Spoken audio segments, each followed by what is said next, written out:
Yang kami hormati para tamu undangan, para kiai pimpinan pondok pesantren, hadirin yang kami hormati.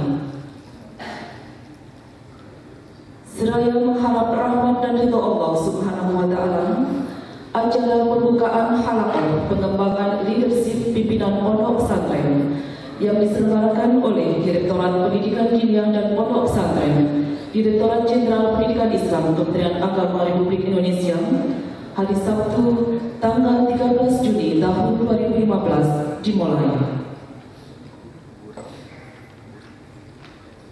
Mengawali rangkaian acara, marilah kita buka bersama dengan bacaan basmalah.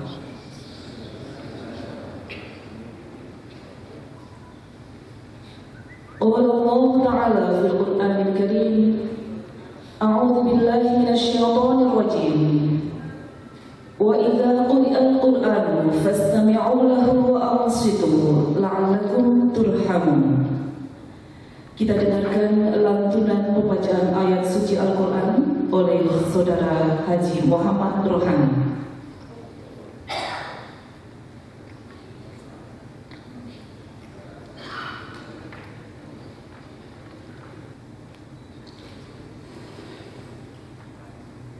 أعوذ بالله من الشيطان الرجيم.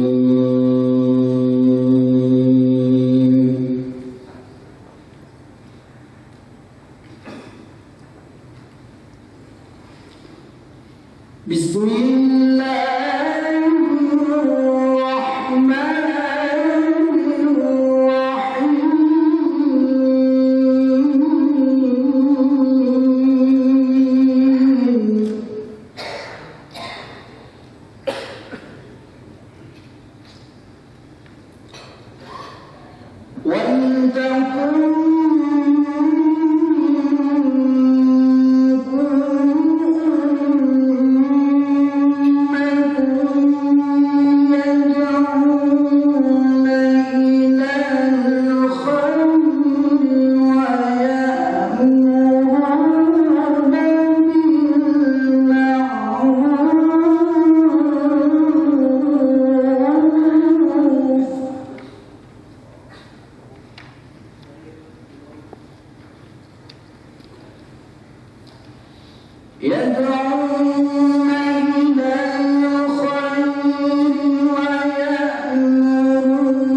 Hadirin dimohon berdiri.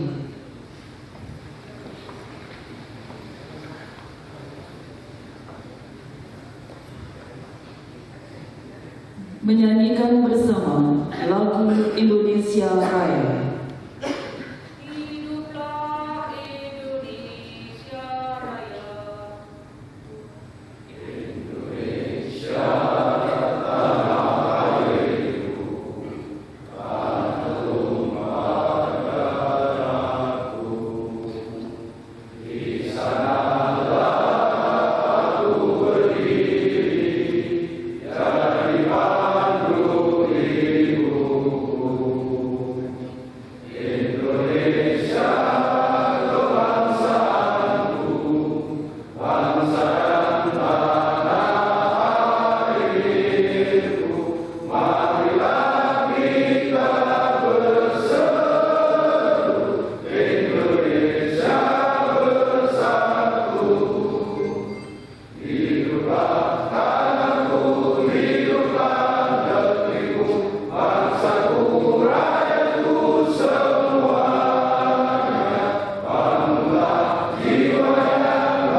Terima kasih, disilakan duduk kembali.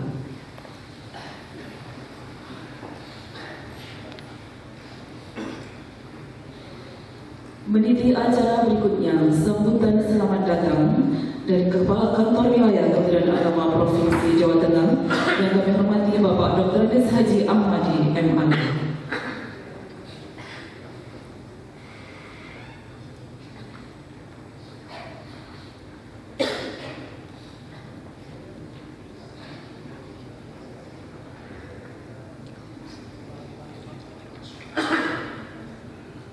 Assalamualaikum warahmatullahi wabarakatuh.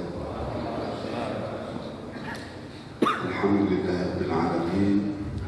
Wassalatu wassalamu ala asyrafil anbiya'i wal mursalin sayyidina wa maulana Muhammadin wa ala alihi wa sahbihi ajma'in, amma ba'd. Yang terhormat Bapak Menteri Agama Republik Indonesia,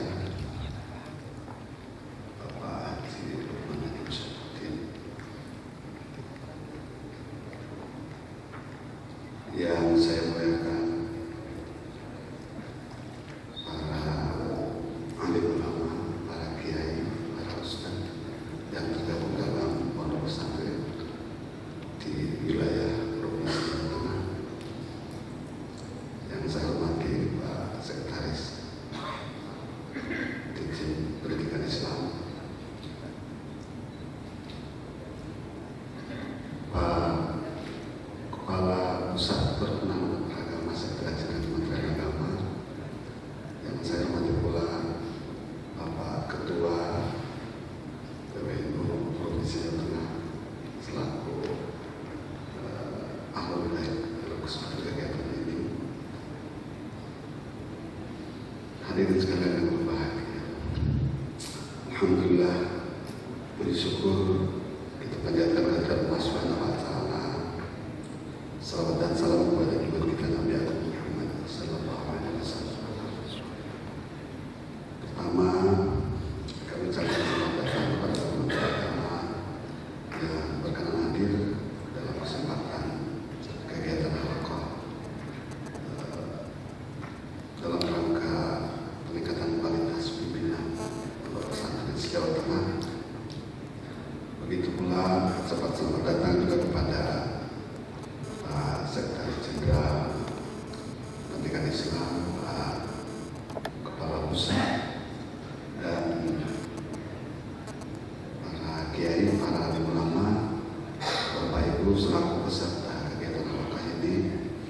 Insyaallah dalam kesempatan yang berbahagia ini pada saat ini, di samping sudah kita mendengarkan beberapa kegiatan terkait dengan dialog yang sudah dilakukan sebelumnya, maka saat ini kita akan bersama-sama mendengarkan arahan tausiah dari Bapak Menteri Agama untuk terkait dengan upaya dalam rangka meningkatkan kaderisasi, leadership dan kepemimpinan terkait dengan pengelolaan pondok pesantren dan tentu saja hal lain yang secara umum akan disampaikan oleh beliau.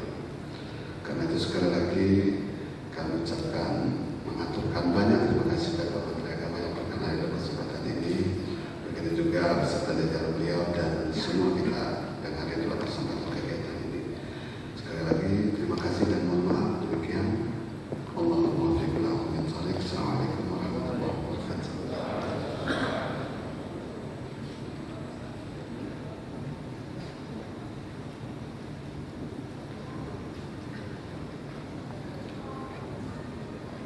Hadirin yang kami hormati, selanjutnya sambutan panitia penyelenggara disampaikan oleh Sekretaris Direktorat Jenderal Pendidikan Islam Kementerian Agama RI yang kami hormati Bapak Profesor Dr. Haji Muhammad Islam MAD.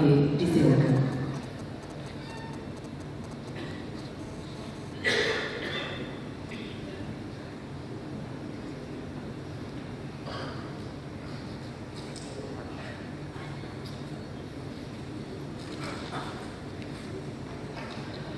Assalamualaikum warahmatullahi wabarakatuh. Alhamdulillahil wahidil qahhar, wassalatu wassalamu ala sayyidina Muhammadin al-Mukhtar wa ala alihi wa ashabihi al-akhyar, amma ba'd. Yang kami muliakan para alim ulama, para habaib, para asatidzah yang hadir dalam halaqah pengembangan manajemen leadership di Kota Semarang ini, yang kami hormati Bapak Menteri Agama Bapak Haji Lukman Saifuddin dan seluruh jajarannya. Kebetulan hadir pada saat ini Bapak Kepala Pusat Kerukunan Umat Beragama Pak Mubarok, dan yang kami hormati Kakanwil Jawa Tengah Bapak Drs Haji Ahmadi, yang kami hormati Bapak Ketua PWNU Jawa Tengah Bapak Dr. Haji Abu Hafsin MH. Hadirin hadirat sekalian, tamu undangan yang berbahagia, syukur alhamdulillah kita panjatkan kepada Allah Subhanahu wa taala, dengan rahmat dan hidayahnya kita dapat bertemu dalam acara halaqah di pagi ini. Mudah-mudahan halaqah di pagi hari ini bisa membuahkan rekomendasi-rekomendasi yang cukup berarti untuk pengembangan dan peningkatan pendidikan di pondok pesantren. Kemudian sholawat dan salam kami sampaikan kepada baginda Nabi Muhammad SAW yang kita nantikan syafaatnya, dan mudah-mudahan kita semua bersama-sama Nabi Muhammad SAW di surga Allah Subhanahu wa taala. Bapak Menteri yang kami hormati, ini kami menjadi badal dari Bapak Dirjen dan Direktur Pontren, yang kebetulan Bapak Dirjen sedang ada acara di Ambon, dan Bapak Direktur Pesantren ada acara juga di Palu kaitannya dengan Seutomini dan pengembangan pesantren Bahari. Maka saya disuruh menjadi badal. Kalau di pesantren ada badal kiai, ini jadi badalnya Dirjen dan Direktur. Tapi mudah-mudahan bukan badal kolak. Kalau di pondok pesantren ada badal kan, ada badal Ba'du Minkul, tetapi saya insya Allah menjadi badal, bukan kul minkul tapi badal kolak. Bukan badal kolak, bukan, badal Ba'du Minkul, karena bagian dari struktur yang ada. Ya, kami sebagai Sekretaris Dirjen mewakili Bapak Dirjen untuk menyampaikan laporan kepada Bapak Menteri terkait halaqah pengembangan manajemen leadership di pondok pesantren. Bapak Menteri yang saya hormati, perlu kami laporkan bahwa pelaksanaan halakoh pengembangan manajemen leadership pondok pesantren ini diikuti oleh 169 peserta yang semuanya terdiri dari para pimpinan pondok pesantren, para ustadz dan para kiai. Di sini khususnya banyak juga pengurus-pengurus PWNU dan PCNU dan pengurus Suriah yang berada dan kebetulan menjadi pimpinan pondok pesantren. Pertemuan halakoh pengembangan manajemen leadership pondok pesantren ini dimaksudkan yang pertama sebagai wahana silaturahim dan menjalin ukhuwah Islamiyah di antara pimpinan-pimpinan pondok pesantren.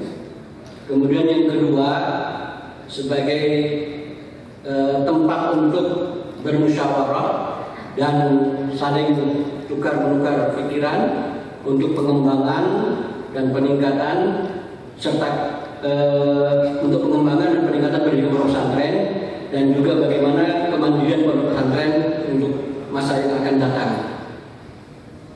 Kemudian diharapkan dari pertemuan ini adalah kontribusi yang sangat berarti untuk pengembangan tata kelola pondok pesantren dan juga peningkatan kemandirian yang ada di pondok pesantren. Bapak Menteri yang kami hormati, demikian sambutan yang dapat kami sampaikan. Kami mohon kepada Bapak Menteri untuk memberikan arahan dan sekaligus membuka acara halakoh pengembangan manajemen leadership pondok pesantren ini. Kami akhiri sampai di sini. Wallahu muwaffiq ila aqwamit thoriq. Wassalamualaikum warahmatullahi wabarakatuh.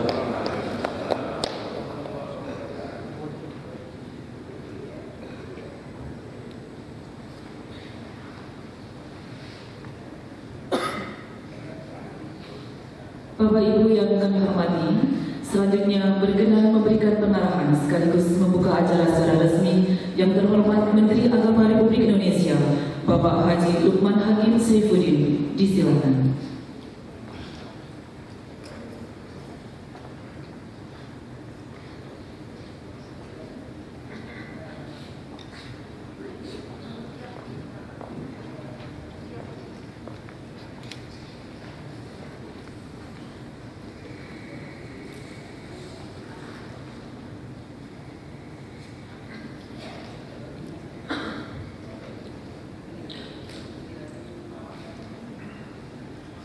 Assalamualaikum warahmatullahi wabarakatuh.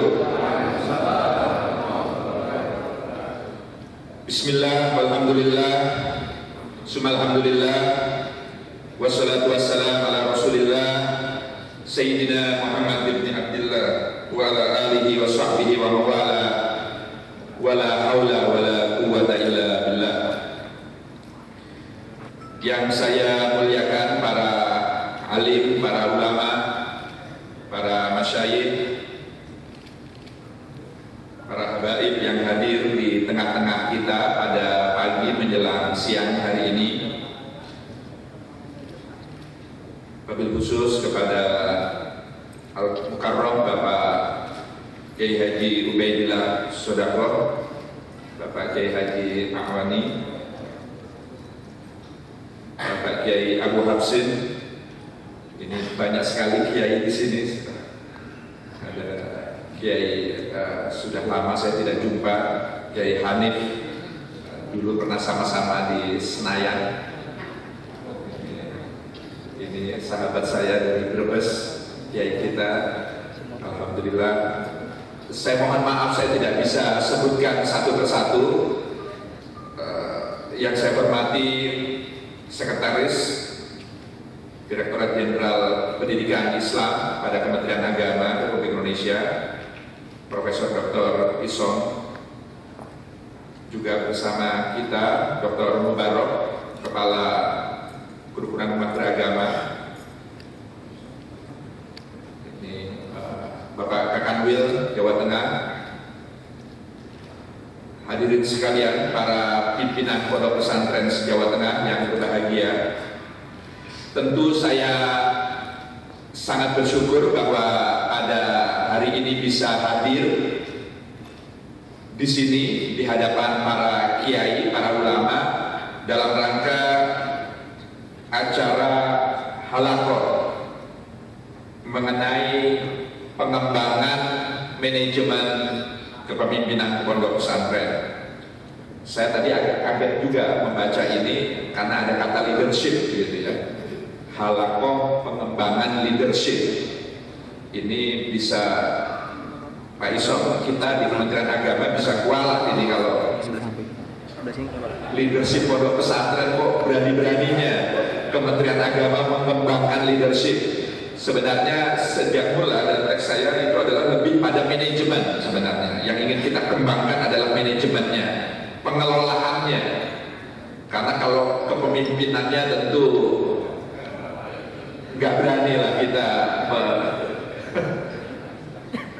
mencampuri, karena bagaimanapun juga masing-masing kita memiliki gaya kepemimpinannya masing-masing dan tentu itu sangat kontekstual.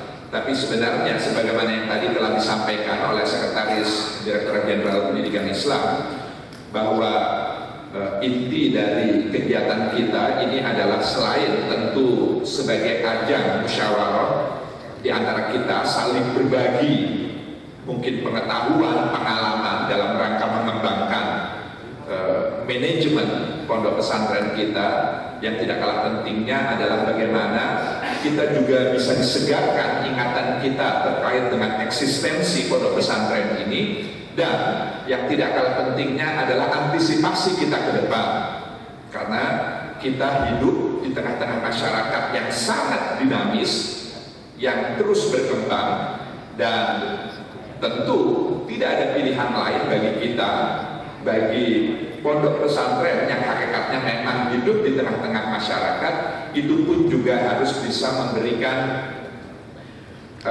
responsnya, tanggapannya secara dinamis pula sesuai dengan situasi dan kondisi yang kita hadapi. Karenanya kemudian halaqah seperti ini menjadi penting agar kita senantiasa memiliki kemampuan untuk mengantisipasi apa tantangan-tantangan kita di masa sekarang dan yang akan datang. Bapak, Ibu, saudara-saudara sekalian yang saya hormati, dalam konteks Indonesia tentu kita semua sudah sangat maklum bahwa keberadaan pondok pesantren itu sangat khas Indonesia. Banyak pengamat dunia yang menilai bahwa pondok pesantren itu tidak hanya semata menjadi ciri lembaga pendidikan keagamaan Islam saja, tapi juga sebenarnya pondok pesantren itu telah menjadi ciri keindonesiaan kita, karena sulit kita temui adanya lembaga pendidikan keagamaan Islam seperti pondok pesantren di negara-negara lain di dunia ini. Bahkan di Arab Saudi sekalipun, sebagai negara tempat turunnya pertama kali ajaran Islam, juga tentu di belahan lain di negara-negara di dunia ini.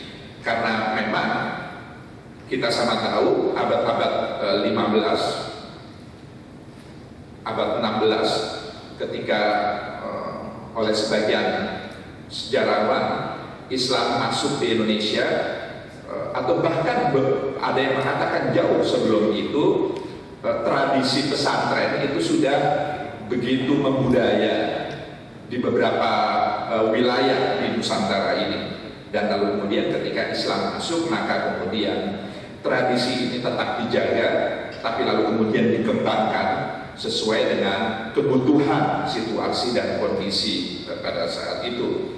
Itulah yang kaidah yang selama ini kita pegangi, al-muhafadzatu ala qadimis shalih wal akhzu bil jadidil aslah. Jadi pesantren memang memiliki sejarah panjang dalam konteks keindonesiaan kita. Namun kita sama tahu bahwa ketika peran pesantren cukup memiliki kontribusinya, sumbangsinya tersendiri ketika awal-awal masa pergerakan kemerdekaan tahun-tahun 40-an, bahkan sebelum itu pesantren cukup dikenal oleh masyarakat kita sebagai sebuah kekuatan perlawanan menghadapi penjajah. Lalu memasuki tahun-tahun 50 masih memiliki pengaruh yang cukup besar. Tapi lalu kemudian mulai tahun 60-an dan tahun 70-an hampir kita rasakan pesantren tidak lagi ada pada tidak hanya wacana tapi pikiran dari para pengambil kebijakan. Kita tahu tahun-tahun 60, tahun-tahun 70 banyak sejarah kita ditulis tanpa melibatkan pesantren. Dan awal tahun 70-an ketika Republik ini lahir, ketika kita kemudian pemerintahan dalam hal ini ingin membangun bangsa ini, ketika transisi dari Orde Lama ke Orde Baru, itu nyaris pesantren tidak pernah lagi disebut oleh para pengambil kebijakan itu, karena sebagian besar mereka merasa bangga kalau kemudian diidentifikasi, dikenali sebagai lulusan apa misalnya Berkeley gitu. Dulu itu kita kenal istilah mafia Berkeley gitu.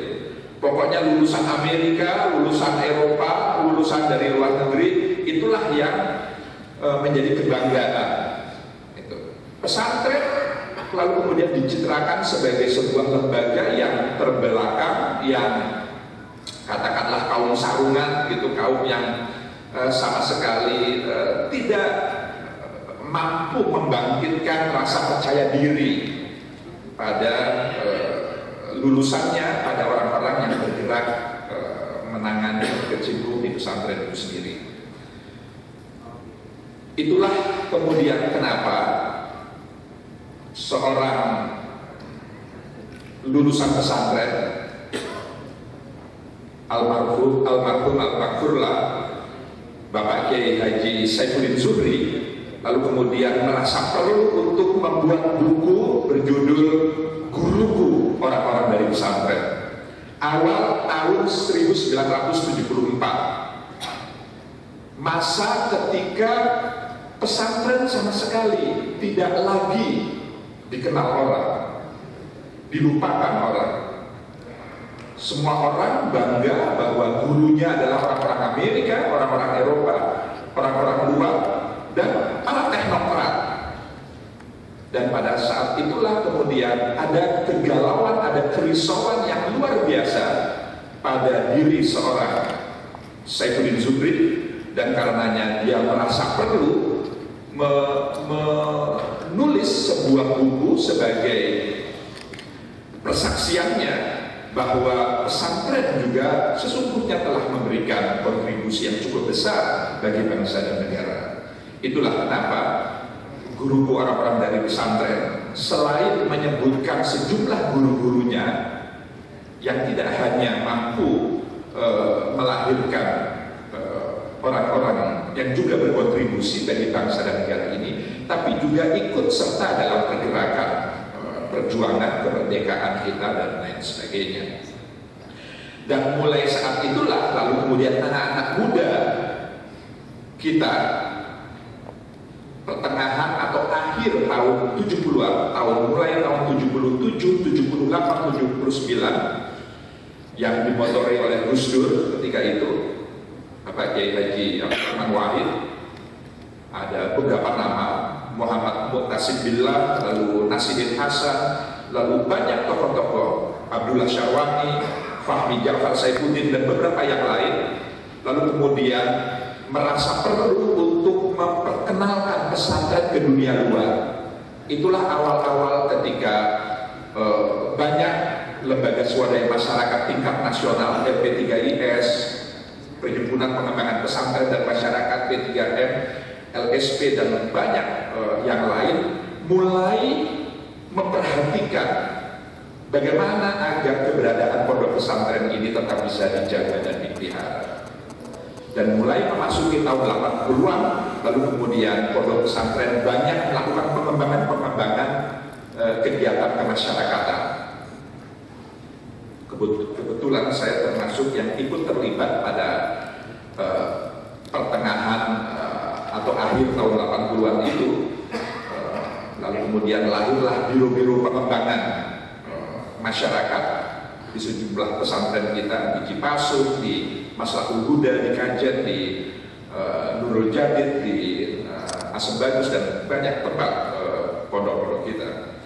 Jadi intinya adalah bahwa keberadaan pondok pesantren itu sebenarnya sangat tergantung dari bagaimana kita bisa memberikan perhatian, karena kalau tidak tentu sejarah tidak akan mencatat keberadaannya, dan itu sesungguhnya adalah kerugian bagi kita sebagai sebuah bangsa, karena kontribusi pesantren sungguh amatlah besarnya. Pemerintah dari yang saya ketahui pun sebelum tahun 77 itu sama sekali tidak memiliki data yang cukup terhadap keberadaan pondok pesantren. Di Kementerian Agama data itu ada pada tahun 1977.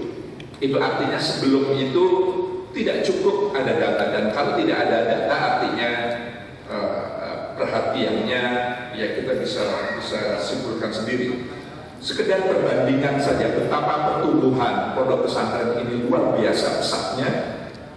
Pada tahun 1977 jumlah pesantren itu yang tercatat ada 4.195 pondok pesantren se-Indonesia, dengan jumlah santri 677.394 santri pada tahun 77. Lalu pada tahun 2001 jumlahnya sudah melonjak menjadi 11.312 pondok pesantren dengan santri berjumlah 2.737.805 orang. Dan data terakhir tahun 2013-2014 ini, pesantren yang ada di Nusantara tidak kurang dari 29.535 lembaga pondok pesantren dengan jumlah santri yang tercatat sebanyak 3.876.696 orang. Jadi ini sesungguhnya angka-angka yang luar biasa, dan itu harus digarisbawahi bahwa data yang tercatat tentulah bukan yang sesungguhnya, karena masih cukup banyak menurut saya pondok-pondok pesantren yang belum tercatat secara resmi oleh pemerintah kita.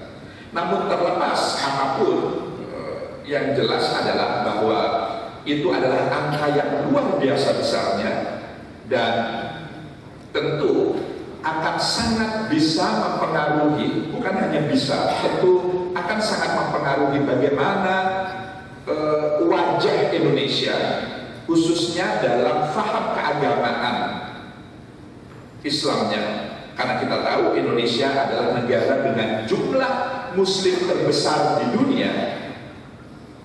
Jadi sekarang ini tidak kurang dari 1,5 miliar jumlah muslim di dunia ini, dan tidak kurang dari 200 juta dari 1,5 miliar itu ada di Indonesia.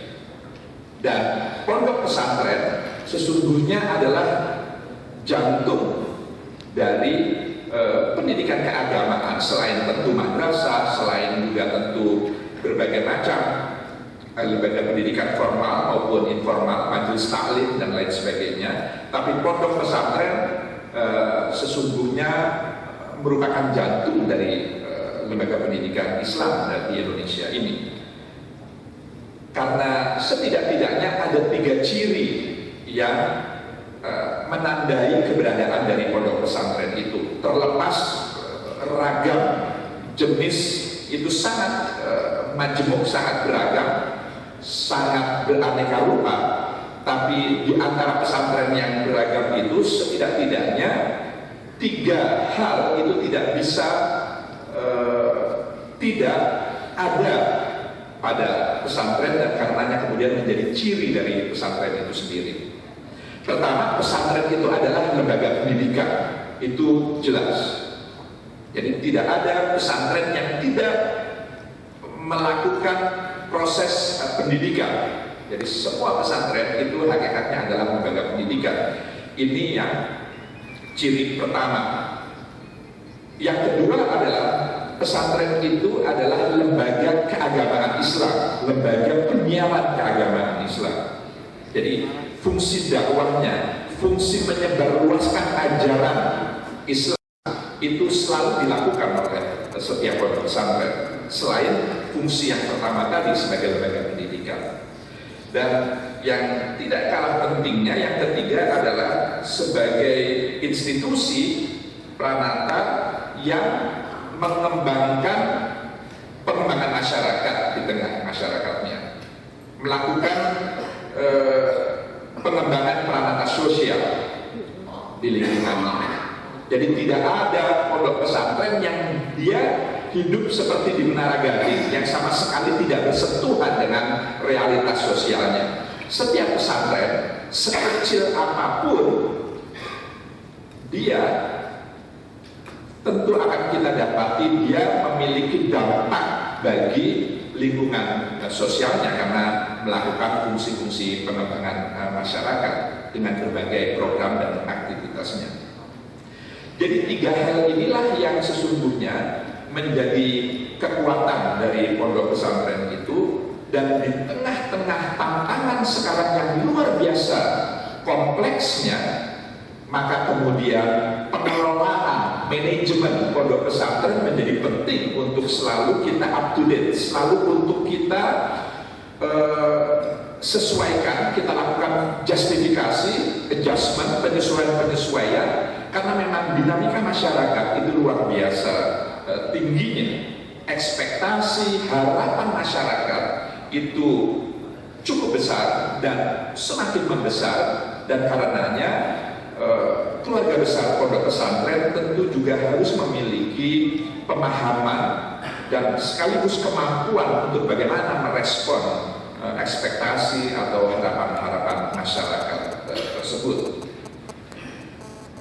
Bapak, Ibu, saudara-saudara sekalian yang saya hormati, kita tahu manajemen pesantren itu sangat beragam, tapi di antara yang beragam itu setidak-tidaknya ada 2 corak saja kalau kita ingin lebih sederhanakan, yaitu pondok pesantren yang dikelola sedemikian rupa atas kepemimpinan seorang pengasuh, seorang kiai, seorang ulama yang sangat powerful, yang sangat kuat, yang mungkin karena karisma yang ada pada dirinya, karena kewibawaan yang ada pada dirinya, karena berbagai macam hal positif yang ada pada dirinya, maka seluruh aktivitas, seluruh tata kelola pondok pesantren itu berpusat pada diri seorang pengasuh pondok pesantren.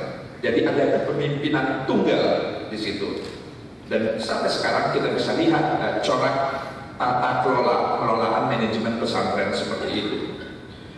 Yang kedua adalah corak di mana sistem pengelolaannya tidak lagi tertumpu atau hanya bertumpu pada satu figur tokoh karismatik, tapi sudah dalam bentuk sistem manajemen yang kewenangan, kekuasaan, otoritas itu sudah tersebar ke berbagai elemen, berbagai unit, berbagai instrumen, sehingga kepemimpinan pengelolaan pondok pesantren itu bergerak oleh sebuah sistem kebersamaan dari berbagai unit kerja dan lain sebagainya. Nah, terlepas tentu kita tidak sedang dalam posisi untuk menilai mana yang positif, mana yang negatif, karena masing-masing corak kepemimpinan seperti itu tentu memiliki sisi-sisi positif dan negatifnya, tergantung dari mana kita melihatnya. Tapi yang jelas adalah bahwa bagaimanapun juga, apapun coraknya, pengembangan manajemen ini menjadi penting karena lagi-lagi tantangan yang kita hadapi pun juga semakin kompleks sifatnya. Kami di Kementerian Agama sudah mencoba sedemikian rupa agar eksistensi pondok pesantren ini tetap terjaga dan terpelihara. Pertama, dalam konteks fungsi pendidikannya. Jadi bagaimana agar lulusan pesantren itu tetap memiliki akses, tetap bisa melanjutkan ke jenjang pendidikan yang lebih tinggi. Yang dulu itu menjadi kendala utama. Karena beberapa pesantren, khususnya yang salafi misalnya, yang tradisional katakanlah, yang tidak menerapkan klasikal, itu memang sama sekali tertutup peluangnya bagi lulusannya untuk bisa menempuh ke jenjang pendidikan yang lebih tinggi karena membutuhkan formalitas. Nah, kami di Kementerian Agama sudah mencoba melakukan sejumlah regulasi, pembenahan regulasi. Jadi ada muadalah, ada macam-macam yang kita lakukan agar fungsi pendidikan ini tetap bisa kita jaga dan kita pelihara. Nah, yang kedua adalah yang terkait dengan fungsi penyebaran keagamaan. Ini yang juga harus menjadi cermatan kita bersama, karena di era globalisasi seperti sekarang ini, maka masuknya nilai-nilai asing yang berbasis pada paham keagamaan yang dulu tidak pernah kita temui, yang tidak pernah diajarkan oleh para pendahulu kita, oleh guru-guru kita, oleh orang-orang tua kita terdahulu, tiba-tiba sekarang paham itu ada di tengah-tengah kita, bahkan diyakini oleh sebagian generasi muda kita. Paham-paham Islam yang ya kita sama tahu lah, yang mudah menyalah-nyalahkan pihak yang berbeda dengan kita, bahkan tidak hanya sekedar menyalah-nyalahkan, mengharam-haramkan, tapi bahkan mengkafir-kafirkan. Faham yang mereduksi, mempersempit makna jihad misalnya sedemikian rupa sehingga jihad yang hakikatnya itu adalah dalam rangka untuk menghidupkan, dalam rangka untuk menjaga bahkan mengembangkan harkat dan derajat martabat kemanusiaan, itu justru malah diputar balik bahwa jihad itu maknanya kalau kita bersedia mengorbankan jiwa kita sendiri atau mengorbankan jiwa-jiwa orang lain, sehingga memasang bom bunuh diri itu bagian dari jihad kalau kita bersedia untuk meledakkannya di kalangan orang-orang yang berbeda paham dengan kita misalnya. Jadi paham-paham seperti ini melalui litbang yang ada di Kementerian Agama, paham-paham seperti ini itu sudah mulai diminati oleh sebagian, meskipun ini sangat kecil, sebagian kecil, tapi ini sudah ada di tengah-tengah kita. Paham-paham yang justru bertolak belakang dengan nilai-nilai yang diajarkan oleh pesantren, karena pesantren seperti yang tentu kita ketahui bersama adalah institusi pendidikan yang selalu menebarkan paham-paham Islam yang rahmatan lil alamin, Islam yang penuh kedamaian, yang tawasud, yang tasamuh, yang tawazun, dan seterusnya itu, yang tidak tatarruf, yang tidak ekstrim. Paham yang yang kita kenal kemudian dengan paham Islam Ahlus Sunnah wal Jamaah gitu. Tapi kan sekarang kemudian paham-paham itu kemudian diuji oleh masuknya paham-paham yang tidak hanya berbeda, bahkan bertolak belakang dengan paham yang diajarkan oleh para pendahulu kita itu. Nah, disinilah lalu kemudian tantangannya, bagaimana kita merespon hal-hal seperti itu. Dan fungsi yang ketiga terkait dengan pengembangan masyarakat, bagaimana kemudian kita bisa merespon tuntutan masyarakat, maka tidak ada pilihan lain. Metodologi menjadi penting untuk kita juga pahami dan kita kuasai. Cara kita mentransformasikan nilai-nilai kebajikan, ajaran-ajaran agama, itu pun harus juga disesuaikan dengan konteksnya. Dan globalisasi saat ini adalah dunia informasi dan komunikasi. Maka dalam kesempatan ini saya ingin mengajak kita semua agar pondok pesantren pun sudah menjadi keniscayaan, tidak ada pilihan untuk juga harus menguasai teknologi informasi dan komunikasi itu. Kalau tidak, ya tentu kita sulit untuk bagaimana bisa mengimbangi paham-paham yang justru bertolak belakang dengan paham-paham yang selama ini menjadi ajaran dari pendahulu kita. Jangan dikira kita seperti sekarang ini itu karena kearifan para pendahulu kita, Wali Songo misalnya, dan berbagai ulama, kiai pendahulu yang begitu arifnya memasukkan nilai-nilai Islam ke wilayah Nusantara ini tanpa menumpahkan setetes darah pun di persada Nusantara ini. Sesuatu yang berbeda ketika Islam masuk di Eropa misalnya, di Spanyol, di Andalusia. Tariq bin Ziyad misalnya dengan ribuan pasukan berkudanya, itu berapa banyak manusia menjadi korban ketika itu. Juga di Afrika Utara, ketika Islam masuk ke Mesir, ketika itu ke Maroko, ke Sudan, di India misalnya, di beberapa negara, semuanya masuk dengan kekuasaan, dan itu artinya terjadi kontra yang luar biasa.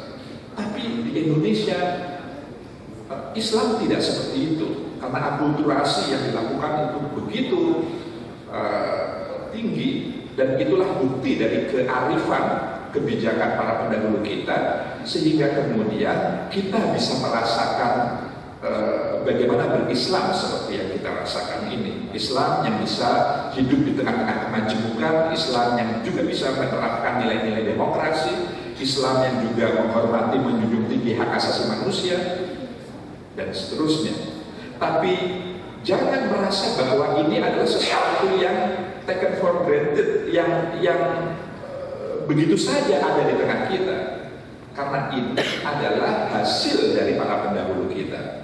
Karenanya kita yang sekarang juga dituntut untuk bagaimana 25, 50 tahun, 100 tahun yang akan datang, apakah Islam di Indonesia masih seperti sekarang, atau jangan-jangan sudah seperti negara-negara di wilayah Rusia sana ketika dulu bergabung di Uni Soviet. Saya pernah ke Azerbaijan, saya pernah ke Uzbekistan. 90% warga negaranya adalah Muslim sampai hari ini. Tapi bukan tidak boleh dibilang, jarang sekali saya menemui masjid di sana. Jarang sekali orang sholat di sana. Orang makan daging babi itu selalu biasa. Orang minum minuman keras, whisky, vodka, macam-macam itu biasa. Tapi mereka adalah Muslim, Islam. Itu kenapa bisa seperti itu? Karena puluhan tahun mereka berada dalam kekuasaan komunis, Uni Soviet, yang melarang aktivitas keagamaan. Bahkan di rumahnya masing-masing itu tidak boleh karena ketatnya pengawasan. Jadi meskipun mereka meyakini agamanya Islam, tapi mereka sudah tercerabut, sudah terlepas dari nilai-nilai. Apa itu Islam sebenarnya? Nah, apakah Indonesia bisa seperti itu? Ini pertanyaan besar.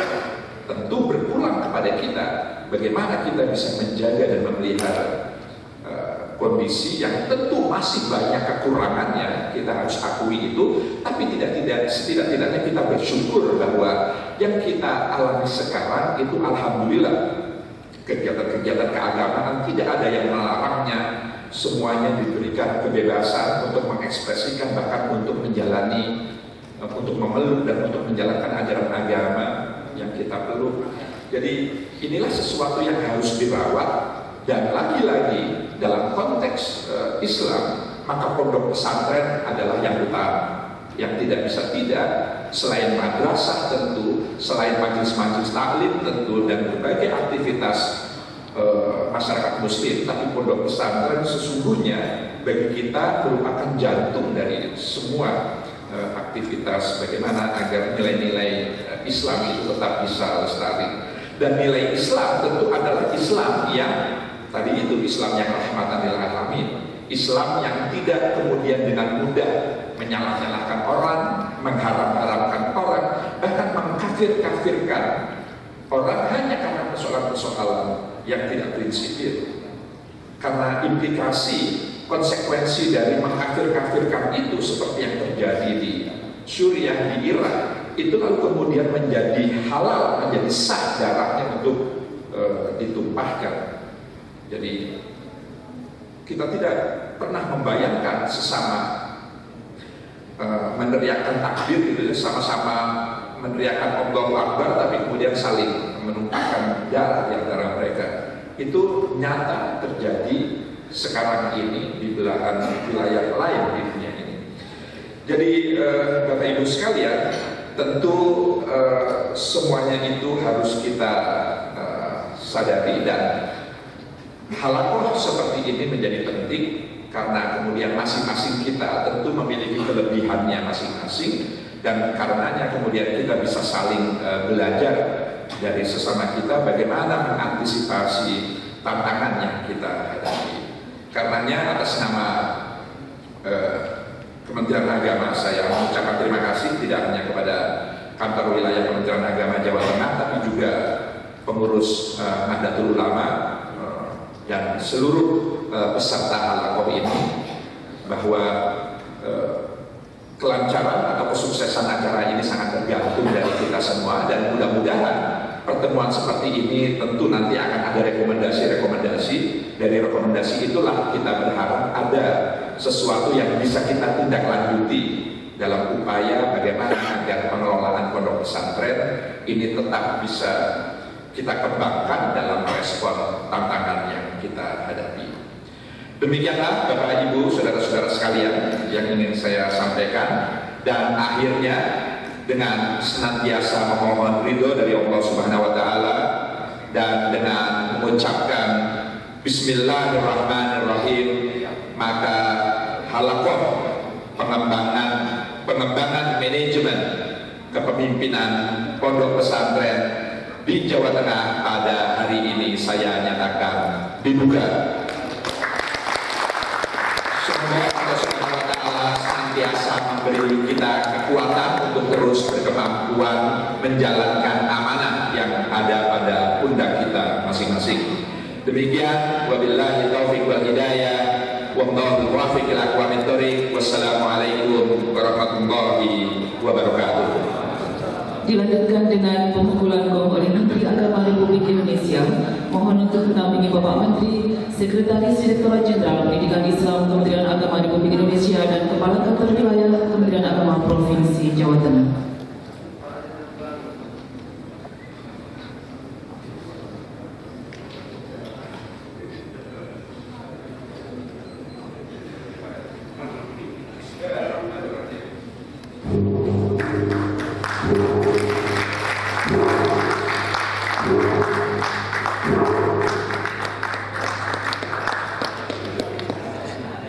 Terima kasih, disilakan kembali.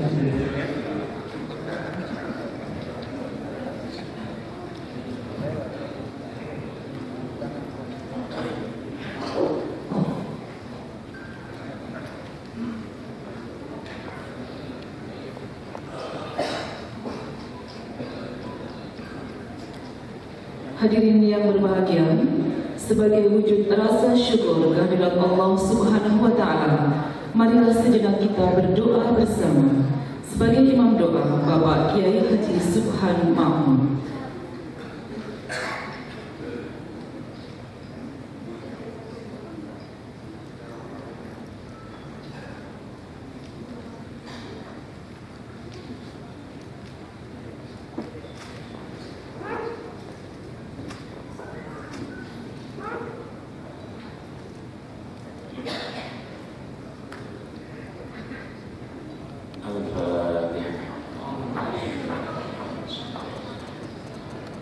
لله رب العالمين إياك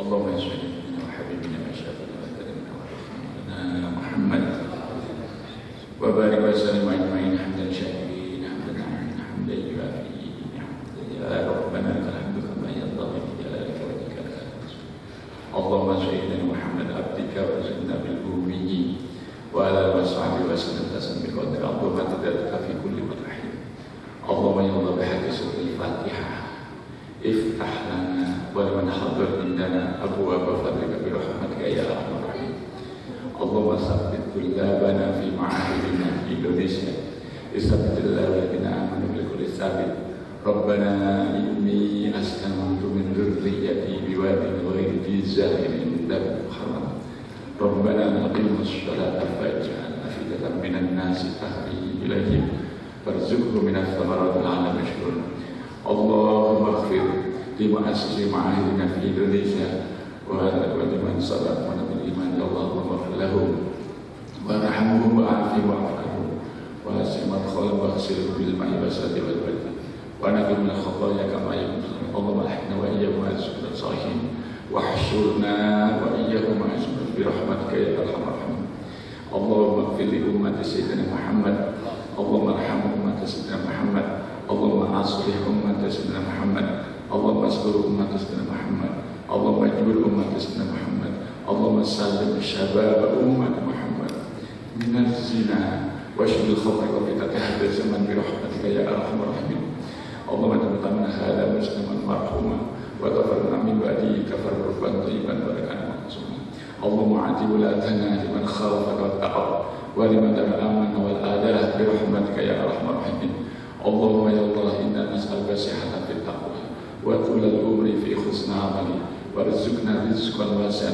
وعافنا برحمتك يا ارحم الراحمين ربنا أوزعنا أن نشكر نعمتك التي أنعمت علينا وعلى والدينا وأن نعمل صالحا ترضى واسلك في ذريتنا إنها تبنا إليك وإنا من المسلمين ربنا آتنا في الدنيا حسنة وفي الآخرة حسنة وقنا عذاب النار وسيدنا محمد بالأمي وعلى آله وصحبه وبارك وسلم سبحان ربك رب العزة عما يصفون وسلام على المرسلين والحمد لله رب العالمين السلام عليكم ورحمة الله وبركاته.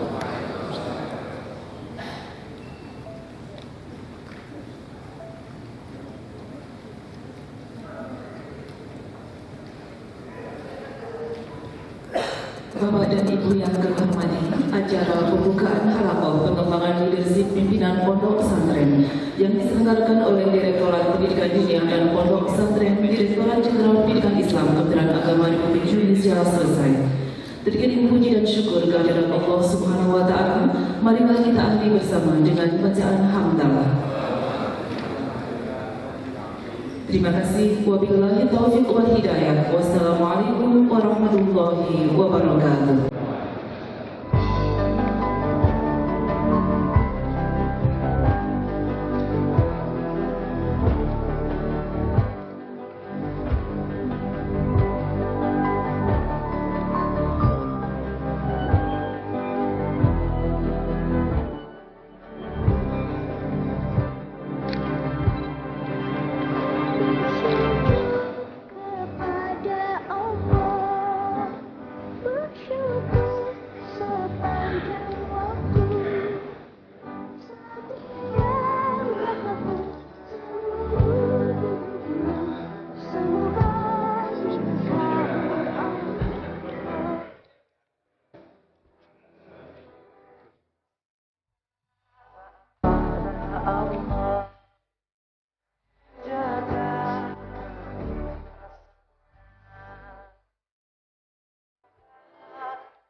وشكر الله